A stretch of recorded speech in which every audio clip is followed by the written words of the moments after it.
Well, I want to shift gears just a little bit for remaining time. On our last episode, Superintendent Sebring was on talking about some of the legislative issues that the state's facing this year, including, of course, the likelihood or possibility that the statewide sales tax will be enacted for school infrastructure. You've talked a lot about that too. Tell us a little bit about why you feel that's a better option for the school district, what the benefits might be for Des Moines. Well, first I'd like to say that for the kids in the schools, we have 20+ schools that have not yet been brought up to 21st century standards, and we have schools that have. So we have already an inequity in Des Moines, and we need to finish the job. There are two ways to finish the job. One would be, which the state has allowed, is the local option sales tax, which we would vote on in 2010.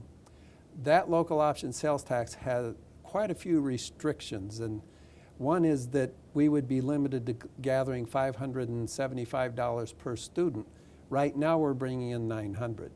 $575 would really limit what resources we have because we have to share that with districts around the state. In a penny sales tax statewide, the penny follows the students. So we would receive much more money to finish the job and be able to do it much faster through the penny sales tax. Some other advantages are that there wouldn't be the penny on your utilities. So all of the citizens in Polk County would save on their utility bills because they'd no longer be paying a penny on that.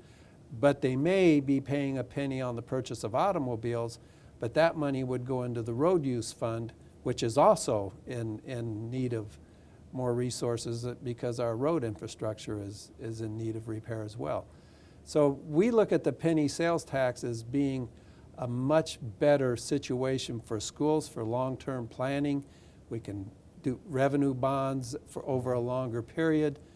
Under the local option sales tax, we would be limited on that as well. So I think the penny sales tax statewide is a much better situation and a much better deal for the kids in our schools.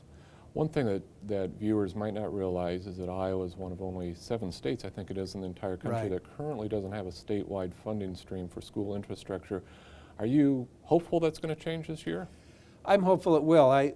We've talked to legislators, and I talked to them last year and this year I find them much more open to it than they were last year. I think last year they were focused on teacher salaries and other educational issues, and this year I think they really want to do this. And we're getting help from AFSCME on one side and the Iowa Farm Bureau on the other side, so lots of organizations in between those two ends that are understanding that this is a necessary way to go. Are you finding that there's bipartisan interest and support for this? Yes, Republicans and Democrats both support it.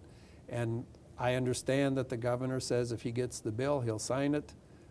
So I'm hopeful this year we'll be able to do this. And I think the citizens of Polk County and the other counties statewide should be hopeful that this happens as well because, as you said, we're one of the few states that doesn't provide infrastructure money, and this system is much better than a local option sales tax system. Well, good. Well, thank you, Dick, for joining us, and thank you for tuning in to this edition of Classroom Connections. Next time, we'll talk with the school district's general counsel, Beth Niggett, about last year's Supreme Court decision on school desegregation and what that might mean here in Iowa. Until then, I'm Phil Roeder. Thanks for tuning in to Classroom Connections.